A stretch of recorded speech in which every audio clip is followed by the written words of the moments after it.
Bismillahirrahmanirrahim. Assalamualaikum warahmatullahi wabarakatuh. Sahabat Al-Mabidah yang dirahmati Allah Subhanahu wa Ta'ala. Nabi Ibrahim alaihissalam adalah putra Azar, keturunan Sam bin Nuh. Ayahnya pembuat patung yang dijadikan sesembahan mereka. Beliau dilahirkan pada tahun 2295 sebelum Masehi di negeri Babilonia atau Mushul yang terletak di antara sungai Furat dan sungai Daljah.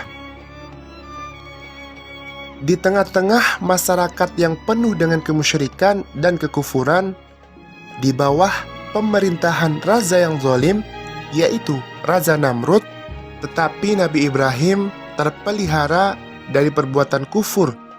Itu semua semata-mata karena rahmat Allah Subhanahu wa Ta'ala. Di zaman Nabi Ibrahim alaihissalam dilahirkan, Raja Namrud mengeluarkan undang-undang kerajaannya bahwa tidak boleh menghidupi bayi laki-laki di tahun itu, dan jika ada bayi laki-laki yang lahir harus dibunuh. Raja mengeluarkan peraturan tersebut karena cemas dan takut jika bayi laki-laki dihidupi, salah satunya ada yang akan menghancurkan kerajaannya. Karena itu, orang tuanya membuang bayi Ibrahim ke dalam hutan karena tidak tega membunuhnya dan takut kepada Raja Namrud. Meski kedua orang tuanya sadar, sama saja bayi tersebut akan mati. Tetapi kenyataannya sungguh aneh. Ibrahim bertambah besar dan sehat walafiat dalam gua tersebut dan mendapatkan makanan dengan menghisap jarinya. Maka keluarlah madu dari jari-jarinya yang menjadi sumber makanannya.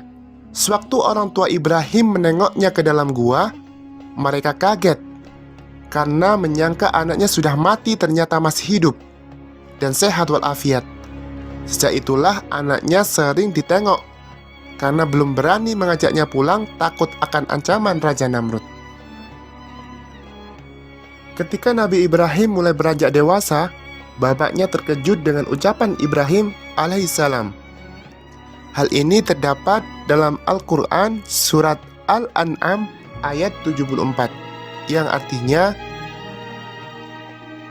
"Dan ingatlah di waktu Ibrahim berkata kepada bapaknya Azar, 'Pantaskah kamu menjadikan berhala-berhala sebagai Tuhan-Tuhan?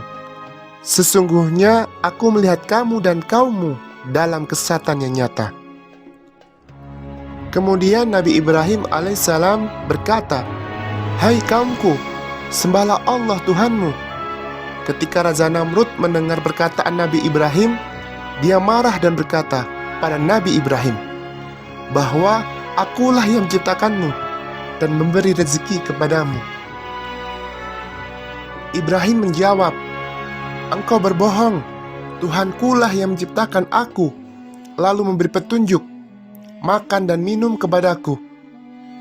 Jika aku sakit, dialah yang menyembuhkan dan mematikan aku, kemudian menghidupkan aku, dan yang aku harapkan untuk mengampuni dosaku pada hari kiamat." Ketika Raja Namrud dan pengikutnya tercengang dan kagum atas kefasihan lidahnya, Raja Namrud menoleh kepada Azar dan berkata, "Ambillah anakmu dan peringatkan dengan kekuatanmu."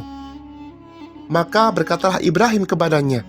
Hal ini terdapat dalam surat Quran surat Maryam ayat 42, yang artinya, "Wahai bapakku, mengapa kamu menyembah sesuatu yang tidak mendengar, tidak melihat, dan tidak dapat menolong kamu sedikit pun?" Pada suatu hari, Raja Namrud mengadakan upacara agama. Mereka bersama pengikut-pengikutnya keluar kampung. Hanya Nabi Ibrahim yang masih tinggal karena ia tidak setuju dan menentang agama mereka. Nabi Ibrahim mendatangi rumah ibadah mereka dan mendapati 73 berhala yang biasa disembah oleh kaumnya. Lalu satu persatu dihancurkannya sampai habis tinggal satu yang paling besar. Kemudian dikalungkannya kapak yang telah dipakai untuk menghancurkan berhala-berhala di leher patung yang paling besar tersebut. Ketika kaumnya kembali ke tempat peribadatannya, rumah berhala, untuk beribadah, mereka terkejut mendapati Tuhan-Tuhan mereka telah pecah berantakan. Dan mereka menduga bahwa pelakunya tak lain adalah Ibrahim. Raja Namrud semakin murka. Dipanggillah Ibrahim. Dengan muka merah, padam, Raja Namrud berkata, "Hai Ibrahim, engkaukah pelaku menghancurkan berhala-berhala kami?" Dengan tenang Ibrahim menjawab, "Sebenarnya yang menghancurkan berhala-berhala baginda adalah berhala yang paling besar. Maka tanyakanlah kepada Tuhan baginda yang paling besar itu. Bukankah dia yang membawa kampak?" Mendengar jawaban Ibrahim, Raja Namrud bertambah dongkol. Marah kemudian berkata, "Hai Ibrahim, kamu tahu kalau berhala-berhala itu tidak bisa bicara." Nabi Ibrahim bertanya kepada Raja Namrud, "Apakah berhala-berhala itu dapat memberi manfaat apabila dimintai sesuatu? Dan apakah berhala-berhala itu dapat mendatangkan malapetaka jika berhala-berhala itu tidak disembah?" Dengan murka dan wajah merah padam, Raja Namrud berkata kepada para pengikutnya, "Bakarlah Ibrahim." Kemudian Nabi Ibrahim dibakar, tetapi Allah berfirman, "Hai api, menjadi dinginlah dan selamatkanlah Ibrahim." Sehingga Nabi Ibrahim tidak merasakan sedikit pun panasnya api yang membakarnya. Dan Allah mengutus malaikat Jibril datang kepada Ibrahim dengan membawa kenikmatan, dan api tersebut tidak menimbulkan bekas apa-apa di tubuhnya. Dengan kejadian yang tidak masuk akal, membuat pengikut Raja Namrud banyak beriman dan mengikuti ajaran Nabi Ibrahim. Ketika Raja Namrud mengetahui hal itu, ia berkata, "Hai Ibrahim, keluarlah dari negeri kami." Nabi Ibrahim hijrah dari kampung halamannya.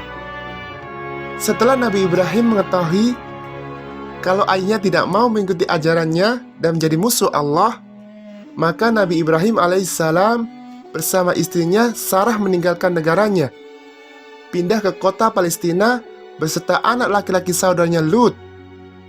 Di kota tersebut Nabi Ibrahim berdakwah menyebarkan ajaran agama Allah Subhanahu wa Ta'ala.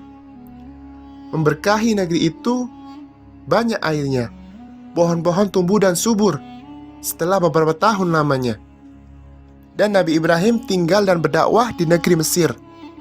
Suatu hari istri Nabi Ibrahim, Siti Sarah, merasakan kerinduan ingin pulang ke Palestina. Hal itu disampaikan kepada Nabi Ibrahim dan disetujuinya. Maka pamitlah mereka kepada Raja Mesir.